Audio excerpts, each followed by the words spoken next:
शुक्लाम्बरधरं विष्णुं शशिवर्णं चतुर्भुजं प्रसन्नवदनं ध्यायेत् सर्वविघ्नोपशान्तये। व्यासं वसिष्ठनप्तारं शक्तेः पौत्रमकल्मषं पराशरात्मजं वन्दे शुकतातं तपोनिधिम्। व्यासाय विष्णुरूपाय व्यासरूपाय विष्णवे नमो वै ब्रह्मनिधये वासिष्ठाय नमो नमः। अविकाराय शुद्धाय नित्याय परमात्मने सदैकरूपरूपाय विष्णवे सर्वजिष्णवे यस्य स्मरणमात्रेण जन्म संसारबन्धनात् विमुच्यते। नमस्तस्मै विष्णवे प्रभविष्णवे। ॐ नमो विष्णवे प्रभविष्णवे। श्रीवैशम्पायन उवाच श्रुत्वा धर्मानशेषेण पावनानि च सर्वशः युधिष्ठिरः शान्तनवं पुनरेवाभ्यभाषत। युधिष्ठिर उवाच किमेकं दैवतं लोके किं वाप्येकं परायणम् स्तुवन्तः कङ्कमर्चन्तः प्राप्नुयुर्मानवा शुभम्। को धर्मः सर्वधर्माणां भवतः परमो मतः किं जपन्मुच्यते जन्तुर्जन्म संसारबन्धनात्। श्रीभीष्म उवाच जगत्प्रभुं देवदेवमनन्तं पुरुषोत्तमं स्तुवन्नाम सहस्रेण पुरुषः सततोत्थितः तमेव चार्चयन् नित्यं भक्त्या पुरुषमव्ययम् ध्यायन् स्तुवन् नमस्यंश्च यजमानस्तमेव च अनादिनिधनं विष्णुं सर्वलोकमहेश्वरम् लोकाध्यक्षं स्तुवन् नित्यं सर्वदुःखातिगो भवेत्। ब्रह्मण्यं सर्वधर्मज्ञं लोकानां कीर्तिवर्धनम् लोकनाथं महद्भूतं सर्वभूतभवोद्भवम् एष मे सर्वधर्माणां धर्मोऽधिकतमो मतः यद्भक्त्या पुण्डरीकाक्षं स्तवैरच्चेन्नरः सदा परमं यो महत्तेजः परमं यो महत्तपः परमं यो महद्ब्रह्म परमं यः परायणम् पवित्राणां पवित्रं यो मङ्गलानां च मङ्गलम् दैवतं देवतानां च भूतानां यो व्ययः यतः सर्वाणि भूतानि भवन्त्यादियुगागमे यस्मिंश्च प्रलयं यान्ति पुनरेव युगक्षये तस्य लोकप्रधानस्य जगन्नाथस्य भूपते विष्णोर्नाम सहस्रं मे शृणु पापभयापहम् यानि नामानि गौणानि विख्यातानि महात्मनः ऋषिभिः परिगीतानि तानि वक्ष्यामि भूतये। ऋषिर्नाम्नां सहस्रस्य वेदव्यासो महामुनिः छन्दोऽनुष्टुप् तथा देवो भगवान् देवकीसुतः अमृतांशुद्भवो बीजं शक्तिर्देवकी नन्दनः त्रिसामा हृदयं तस्य शान्त्यर्थे विनियुज्यते विष्णुं जिष्णुं महाविष्णुं प्रभविष्णुं महेश्वरम् अनेकरूपदैत्यान्तं नमामि पुरुषोत्तमम्। अस्य श्रीविष्णोर्दिव्यसहस्रनामस्तोत्रमहामन्त्रस्य श्रीवेदव्यासो भगवान् ऋषिः अनुष्टुप्छन्दः श्रीमहाविष्णुः परमात्मा श्रीमन्नारायणो देवता अमृतांशुद्भवो भानुरिति बीजम् देवकी नन्दन सृष्टेति शक्तिः उद्भवः क्षोभणो देव इति परमो मन्त्रः शङ्खबृन्नन्दकी चक्रीति कीलकम् शार्ङ्गधन्वा गदाधर इत्यस्त्रम् रथाङ्गपाणिरक्षोभ्य इति नेत्रम् त्रिसामा सामरः सामेति कवचम् आनन्दम् परब्रह्मेति योनिः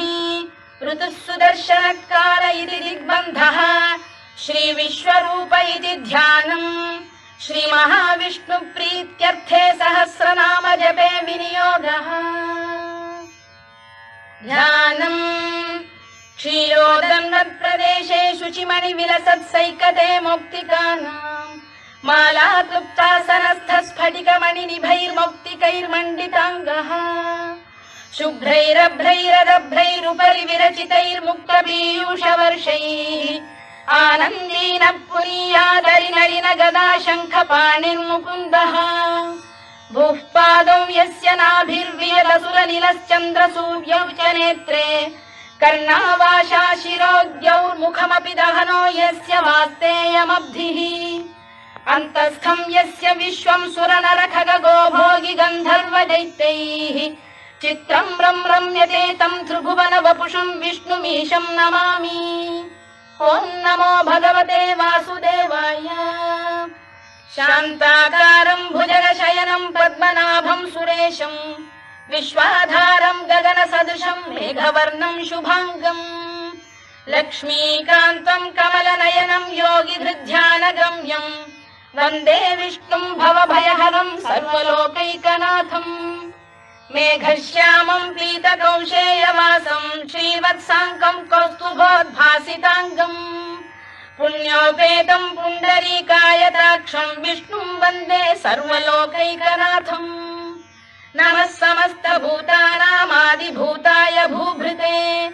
अनेकरूपरूपाय विष्णवे प्रभविष्णवे सशङ्खचक्रं सकिरीटकुण्डलं सपीतवस्त्रं सरसीरुहेक्षणं सहारवक्षस्थलशोभिकौस्तुभं नमामि विष्णुं शिरसा चतुर्भुजम्। छायायां पारिजातस्य हेमसिंहासनोपरि आसीनमम्बुदश्याममायताक्षमलङ्कृतम् चन्द्राननं चतुर्बाहुं श्रीवत्साङ्कितवक्षसम् रुक्मिणी सत्यभामाभ्यां सहितं कृष्णमाश्रये।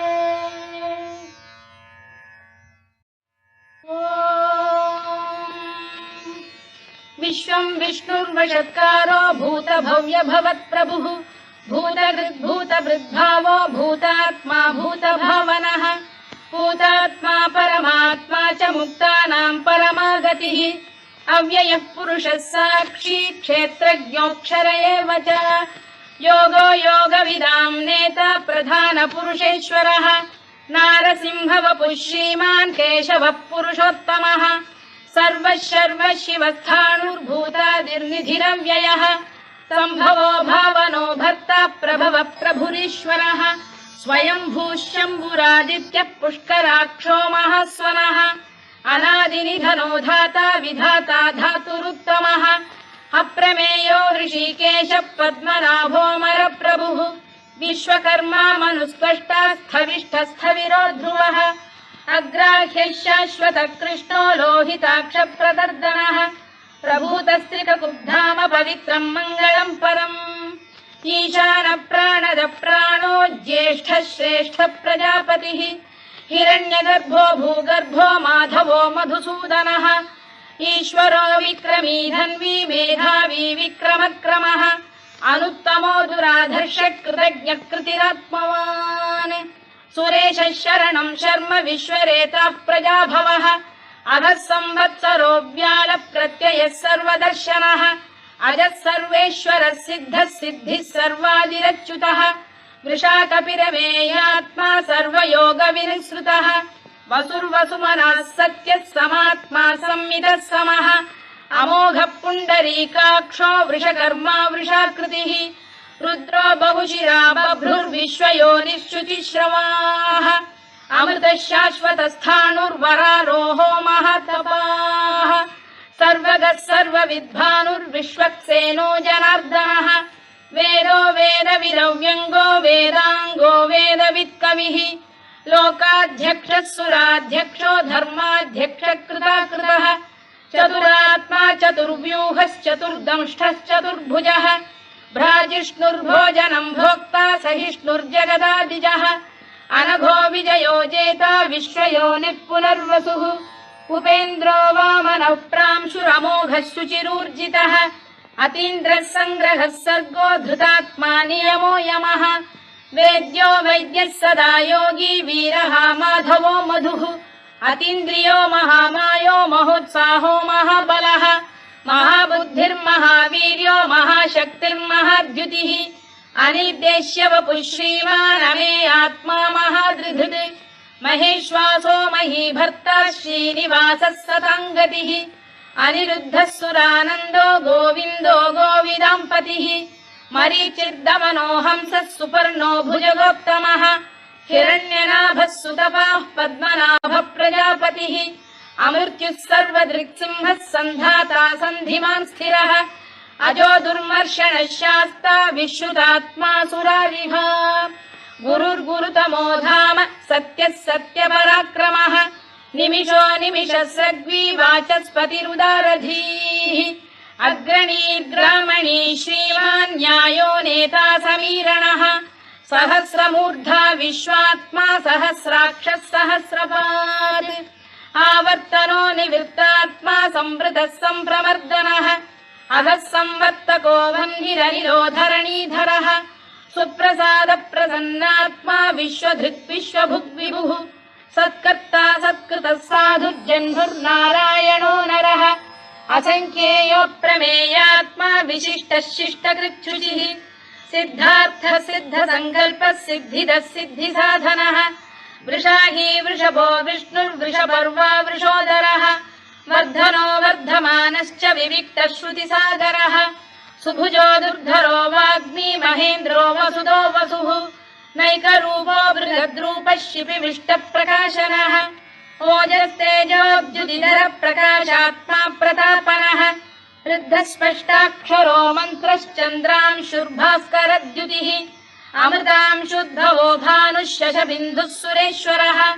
औषधम् जगतः सेतुः सत्यधर्मपराक्रमः भूतभव्यभवन्नाथः पवनः पावनो नरः कामः कामकृत्कान्तः कामः कामप्रदप्रभुः युगादिकृद्युगावर्तो नैकमायो महाशनः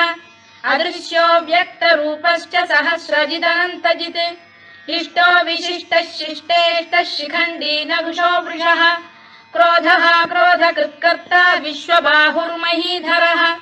अच्युत प्रथित प्राण प्राणदो वासवानुजः अपां निधिरधिष्ठानमप्रमत्त प्रतिष्ठितः स्कन्द स्कन्दधरो धुर्यो वरदो वायुवाहनः वासुदेवो बृहद्भानुरादिदेवः पुरन्दरः अशोकस्तारणस्तारः शूरः शौरिर्जनेश्वरः अनुकूलः शतावर्तः पद्मी पद्मनिभेक्षणः पद्मनाभोरविन्दाक्षः पद्मगर्भः शरीरभृत् महर्धिर्वृद्धो वृद्धात्मा महाक्षो गरुडध्वजः अतुलः शरभो भीमः समयज्ञो हविर्हरिः सर्वलक्षणलक्षण्यो लक्ष्मीवान् समितिञ्जयः विक्षरो रोहितो मार्गो हेतुर्दामोदरः सः महीधरो महाभागो वेगवानमिताशनः उद्भवः क्षोभणो देवः श्रीगर्भः परमेश्वरः करणम् कारणम् कर्ता विकर्ता गहनो गुहः व्यवसायो व्यवस्थानः संस्थानस्थानदो ध्रुवः परद्धिः परमस्पष्टः तुष्टः पुष्टः शुभेक्षणः रामो विरामो विरतो मार्गो नेयोनयोनयः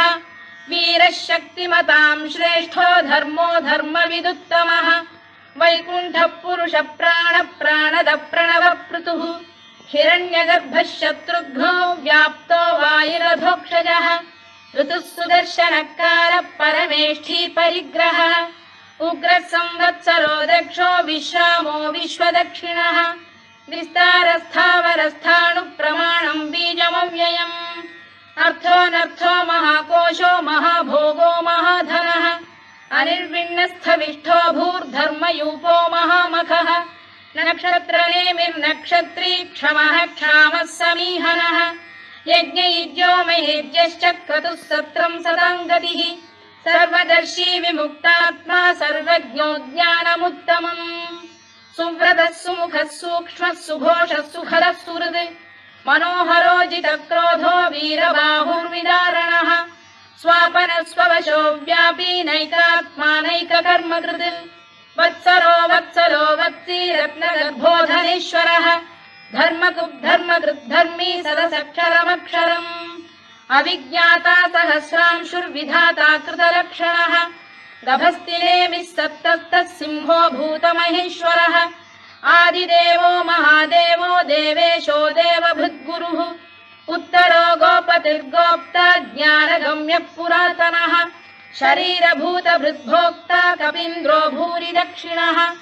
सोमपो मृतपः सोमः पुरुजित् पुरुषत्तमः विनयो जयः सत्यसन्धो दाशार्हः सात्वताम् पतिः जीवो विनयिता साक्षी मुकुन्दो मितविक्रमः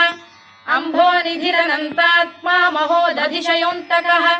अजो महार्घः स्वाभाव्यो जितामित्रप्रमोदनः आनन्दो नन्दनो नन्दः सत्यधर्मात्रिविक्रमः महर्षि कपिलाचार्यः कृतज्ञो मेदिनीपतिः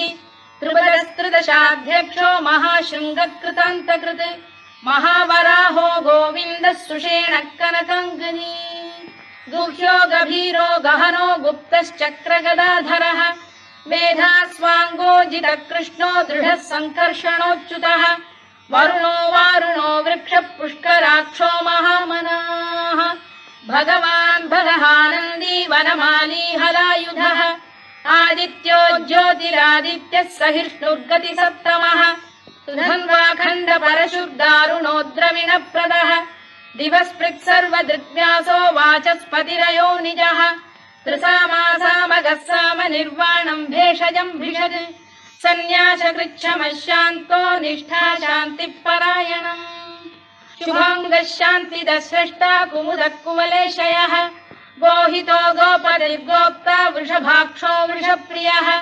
अनिवर्ती निवृत्तात्मा संक्षेप्ता क्षेमकृत् शिवः श्रीवत्सवक्षः श्रीवासः श्रीपतिः श्रीमताम्बरः श्रीधः श्रीशः श्रीनिवासः श्रीनिधिः श्रीविभावनः श्रीधर श्रीकर श्रेयः श्रीमान् लोकत्रयाश्रयः स्वक्षः स्वङ्गः शतानन्दो नन्दिर्ज्योतिर्गणेश्वरः विदितात्मा विधेयात्मा सत्कीर्तिश्छिन्न संशयः उदीर्णः सर्वतश्चक्षुरनीशः शाश्वतः स्थिरः भूषयो भूषणो भूतिर्विशोकः शोकनाशनः अर्चिष्मानर्चितः कुम्भो विशुद्धात्मा विशोधनः अनिरुद्धो प्रतिरथ प्रद्युम्नोमित विक्रमः कालनेमिनिः वीरः शौरिः शूरजनेश्वरः त्रिलोकात्मा त्रिलोकेशः केशवः केशिहा हरिः कामदेवः कामपालः कामी कान्तकृतागमः अनिर्देश्य वपुर्विष्णुर्वीरोऽनन्तो धनञ्जयः ब्रह्मण्यो ब्रह्मकृद्ब्रह्मा ब्रह्म ब्रह्मविवर्धनः ब्रह्मविब्राह्मणो ब्रह्मी ब्रह्मज्ञो ब्राह्मणप्रियः महाकमो महाकर्मा महातेजा महोरगः महाक्रतुर्महायज्वा महायज्ञो महाहविः स्तव्यस्तव प्रियस्तोत्रम् स्तुतिस्तोतारणप्रियः पूर्णः पूरयिता पुण्यः पुण्यकीर्तिरनामयः मनोजवस्तीर्थकरो वसुरेता वसुप्रदः वसुप्रदो वासुदेवो वसुर्वसुमनाहविः सद्गतिः सत्कृतिः सत्ता सद्भूतिः सत्परायणः शूरसेनो यदुश्रेष्ठः सन्निवासः सुयामुनः भूतावासो वासुदेवः सर्वासु निलयो नलः दर्पः दर्पदो दृप्तो दुर्धरोऽथा पराजितः विश्वमूर्तिर्महामूर्तिर्दीप्तमूर्तिरमूर्तिमान् अनेकमूर्तिरव्यक्तः शतमूर्तिः शताननः एकोनैकः स वक्र किं यत्तत्पदमनुत्तमम् लोकबन्धुर्लोकनाथो माधवो भक्तवत्सलः सुवर्णवर्णो हेमाङ्गो वराङ्गश्चन्दनाङ्गदी वीरः विषमः शून्यो घृता क्षीरचरश्चरः अमानी मानदो मान्यो लोकस्वामी त्रिलोकधृत् सुमेधा मेधजो धन्यः सत्यमेधाधराधरः तेजो वृषोद्युतिधरः सर्वशत्रुभृताम्बरः प्रग्रहो निग्रहो व्यग्रो नैकशृङ्गो गदाग्रजः चतुर्मूर्तिश्चतुर्बाहुश्चतुर्व्यूहश्चतुर्गतिः चतुरात्मा चतुर्भावश्चतुर्वेदविदेकपात् समावर्तो निवृत्तात्मा दुर्जयो दुरतिक्रमः दुर्लभो दुर्गमो दुर्गो दुरावासो दुरारिः शुभाङ्गो लोकसारङ्गः सुतन्तु स्तन्तु वर्धनः इन्द्रकर्मा महाकर्मा कृतकर्मा कृतागमः उद्भवः सुन्दरः सुन्दो रत्ननाभः सुलोचनः अर्को वाजसनः शृङ्गी जयन्तः सर्वविजयी सुवर्णबिन्दुरक्षोभ्यः सर्ववागीश्वरेश्वरः महाह्रदो महागर्तो महाभूतो महानिधिः कुमुदः कुन्दरः कुन्दः पर्जन्यः पावनोऽनिलः अमृताशोऽमृतवपुः सर्वज्ञः सर्वतोमुखः सुलभः सुव्रतः सिद्धः शत्रुजिच्छत्रुतापनः न्यग्रोधोदुम्बरोश्वत्तश्चाणूर सप्तान्ध्रनिषूदनः सहस्रार्चिः सप्तजिह्वः सप्तैधा सप्तवाहनः अमूर्तिरनघोचिन्त्यो भयकृद्भयनाशनः अणुबृहत्कृशस्थूलो गुणभिर्निर्गुणो महान् अधृतस्वधृतस्वास्य प्राग्वंशो वंशवर्धनः धारभृत्कथितो योगी योगीशः सर्वकामदः आश्रमश्रमणः क्षामः सुपर्णो वायुवाहनः धनुर्धरो धनुर्वेदो दण्डो दमयिता दमः अपराजितः सर्वसहो नियन्ता नियमो यमः सत्त्ववान् सात्विकः सत्यः सत्यधर्मपरायणः अभिप्रायप्रियार्होधप्रियकृत्प्रीतिवर्धनः विहाय सगदिर्ज्योतिः सुरुचिर्पुतभुग्विभुः रविर्विरोचनः सूर्यः सवितारविलोचनः अनन्तो हुतभुग्भोक्ता सुखदो नैकजोऽग्रजः अनिर्विण्णः सदामर्षी लोकाधिष्ठानमद्भुतः सनातनतमः कपिलः कपिरव्ययः स्वस्तिदः स्वस्तिकृत् स्वस्ति स्वस्ति भुक् स्वस्ति दक्षिणः आरौद्रः कुण्डली चक्री विक्रम्यूर्जितशासनः शब्दातिगः शब्दसः शिशिरः शर्वरीकरः अक्रूरपेशलो दक्षो दक्षिणः क्षमिणां वरः विद्वत्तमो वीतभयः पुण्यश्रवणकीर्तनः उत्तारणो दुष्कृतिः पुण्यो दुःस्वप्ननाशनः वीरः रक्षणः सन्तो जीवनपर्यवस्थितः अनन्तरूपोऽनन्तश्रीर्जितमन्युर्भयापहः चतुरश्रो गभीरात्मा विदिशो व्यादिशो दिशः अनादिर्भूर्भुवो लक्ष्मीः सुवीरो रुचिराङ्गदः जननो जनजन्मादिर्भीमो भीमपराक्रमः आधारनिलयो धाता पुष्पहासप्रजागरः ऊर्ध्वगः सत्त्वथाचार प्राणदः प्रणवप्रणः प्रमाणम् प्राणनिलय प्राणभृत्प्राणजीवनः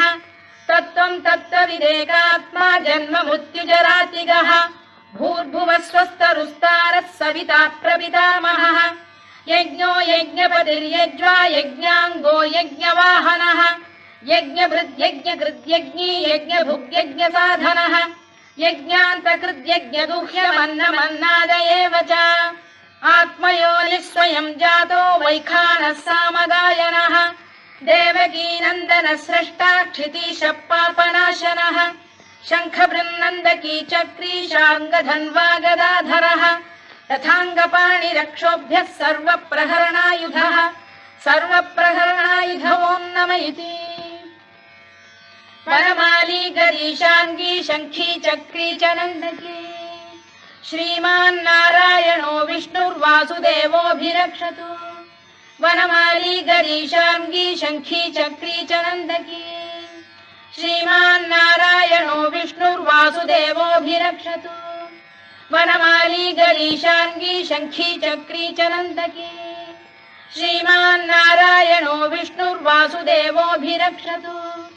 इतीदम् कीर्तनीयस्य केशवस्य महात्मनः नाम्नाम् सहस्रम् दिव्यानामशेषेण प्रकीर्तितम् य इदम् शृणुयान् नित्यम् यश्चापि परिकीर्तयेत्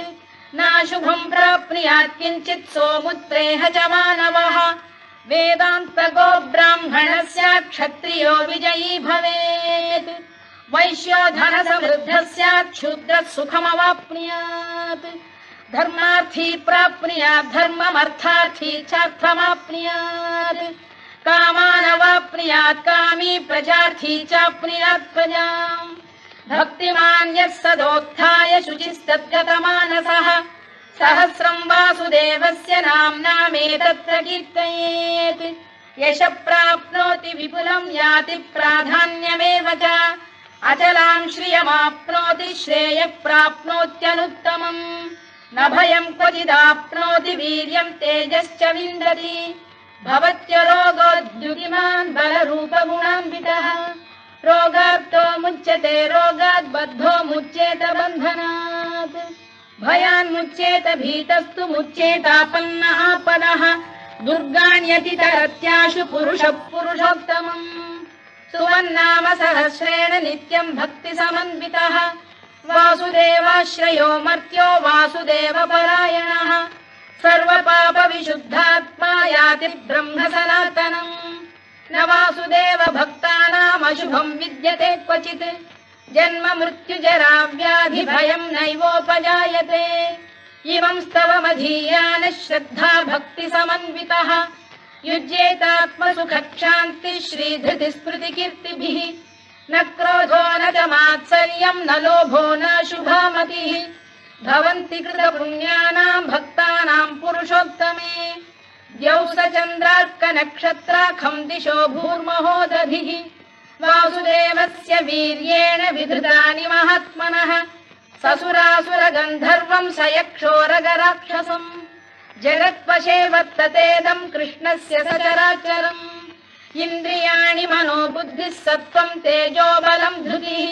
वासुदेवात्मकान्याहुः क्षेत्रं क्षेत्रज्ञ एव च सर्वागमानामाचार प्रथमं परिकल्पते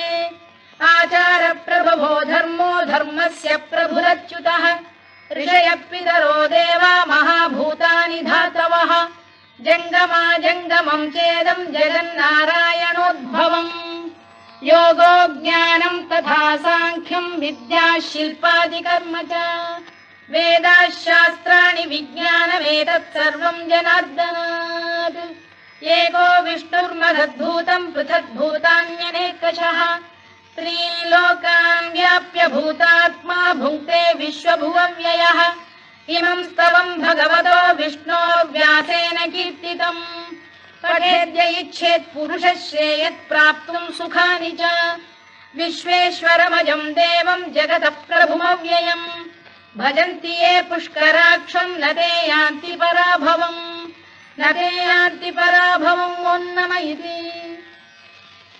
अर्जुनोवाच पद्मपत्र विशालाक्ष पद्मनाभ सुरोत्तमा भक्तानामनुरक्तानां त्राता भव जनार्दन श्रीभगवानुवाच यो मां नाम सहस्रेण स्तोतुमिच्छति पाण्डव सोऽहमेकेन श्लोकेन स्तुत एव न संशयः स्तुत एव न संशयोन्नम इति व्यास उवाच वासनाद्वासुदेवस्य वासितं भुवनत्रयम् सर्वभूतनिवासोऽसि वासुदेव नमोऽस्तु ते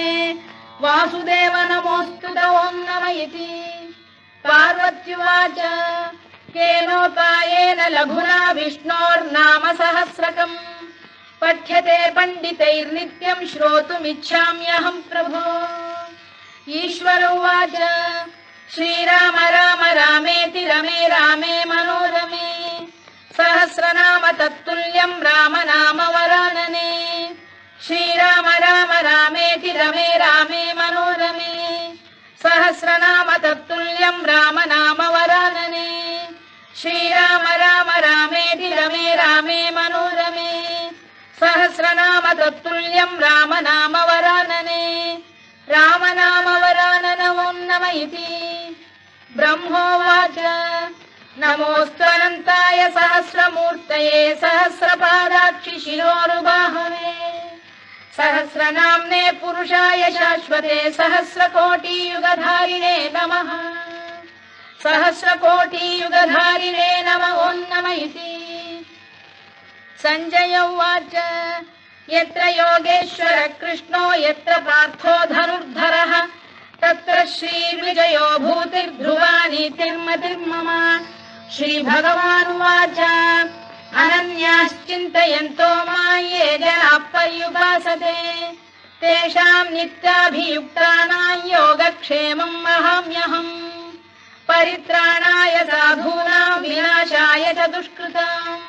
धर्म संस्थापनार्थाय संभवामि युगे युगे आर्ता विषण्णाः शिथिलाश्च भीता घोरेषु च व्याधिषु वर्तमानाः संकीर्त्य नारायण शब्दमात्रं विमुक्तदुःखाः सुखिनो भवन्तु कायेन वाचा मनसेन्द्रियैर्वा बुद्ध्यात्मना वा प्रकृते स्वभावात् करोमि यद्यत् सकलं परस्मै नारायणायेति समर्पयामि।